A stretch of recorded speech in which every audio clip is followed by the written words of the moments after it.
I believe that an elite group of people and the corporations they run have gained control over not just our energy, food supply, education, and health care, but over virtually every aspect of our lives.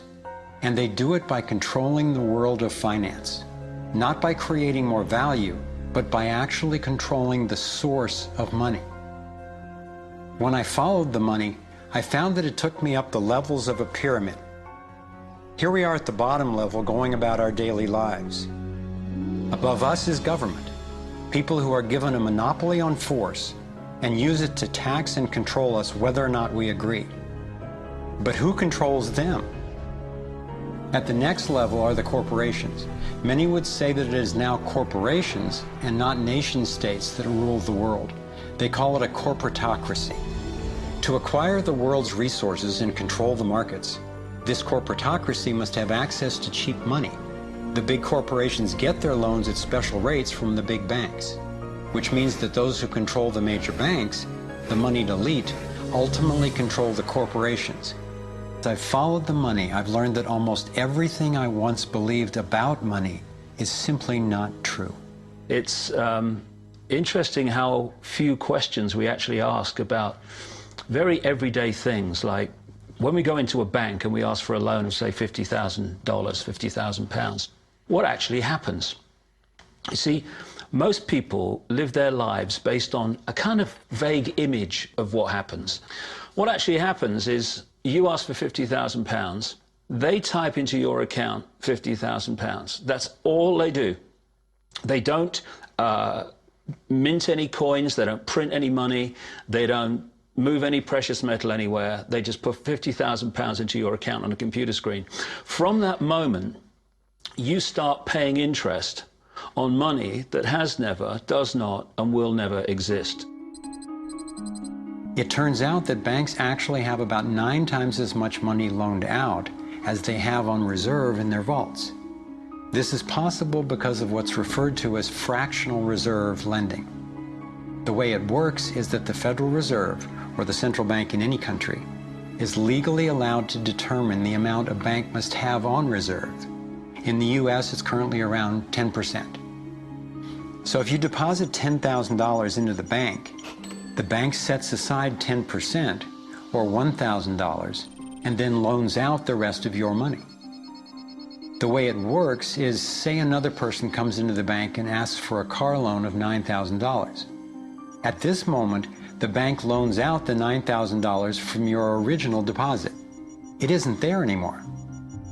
The borrower then pays the person selling the car, and they go deposit the money into another bank, which is part of the same central banking system. This $9,000 is treated as a new deposit, and the process continues. The money gets redeposited and reloaned until the initial deposit of $10,000 becomes $100,000. The banking system just created $90,000 by loaning out your money. Apparently it began with the goldsmiths in the 17th century, when people were trading in gold. Gold was heavy to carry around, so people stored the actual metal in vaults and traded receipts instead. Those receipts were the first paper money. Since only a few people would withdraw their gold at any given time, the vault owners, basically the new bankers, began creating receipts for more metals than they actually held. They loaned out those receipts and charged interest on money, gold, that they didn't really have. That's how our so-called fractional reserve system was born. In this system, the bankers get to make up money out of nothing, while the rest of us have to work hard to earn it. It has created a modern form of serfdom where the mass of society is now working to pay off their debt to the banks. Under this fractional reserve scheme, we inevitably become debt slaves to a ruling class of financial elite, not because they are better or smarter than anyone else, but because they have rigged the system to benefit themselves at the expense of most people on the planet. Ed Griffin literally wrote the book on what happened at Jekyll Island. Central banks are banking cartels which have gone into partnership with the respective governments in the countries where they operate. And they've been given monopolistic power over the creation of the nation's money supply. That's what the politicians handed to them as a gift, you might say, for the partnership. Now, in return, what did the bankers do for the politicians? They promised to create money out of nothing, now that they've got this legal power to do it anytime the government needs it. And since 2008, we've witnessed the greatest fake money printing run in recorded history. This financial sleight of hand disguises the costs, hides who's to blame, and leaves us as debt slaves working to pay off the... I found it revealing that in the same year the Federal Reserve was founded, 1913, the Internal Revenue Service was also established. An income tax was then instigated so you and I would have to pay the politicians' debt plus interest to the bankers. I'm convinced that the near collapse of the economy in 2008 resulted from an orchestrated pump and dump scheme designed and executed by the big bankers to consolidate wealth and power. David Icke explains how he sees the Federal Reserve rigging the so-called business cycles.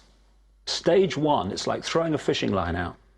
Stage one, you put lots of money, units of exchange, into circulation. You do this by pushing interest rates down, by making lots of loans. This is the part of the cycle we call a boom. Because there's lots of units of exchange in circulation, there's lots of money changing hands. That generates lots of economic activity. That generates jobs. And as more and more money is spent, there's more demand. So companies take out more loans of fresh air money to increase their production. People get confident in their everyday lives. Hey, you know, I work for this company. They've got lots of orders. It's really going great. My job's safe. I tell you what, we can have a bigger house. Then they start to change it. What they do is they pull the fishing line in. They push interest rates up. Now, fewer people, are taking out loans, and they make the criteria for having a loan from the bank stronger anyway. And also, now, as interest rates have gone up, a larger part of people's income is going to pay back the extra interest and not being circulated in buying things. Suddenly, there's nothing like as much money in circulation, and therefore fewer things are being bought. Companies start to go down in terms of their profits. They start to shed jobs, and they start to go out of business. People lose their jobs. They can't pay the mortgage anymore of the big house they took out in the good times.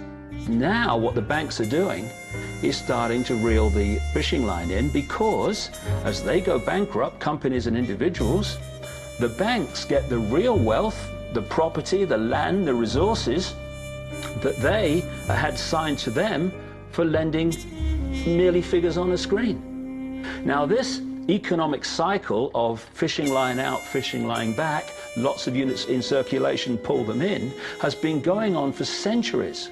And what it's done, it's stolen and accumulated the real wealth of the world in the hands of the few.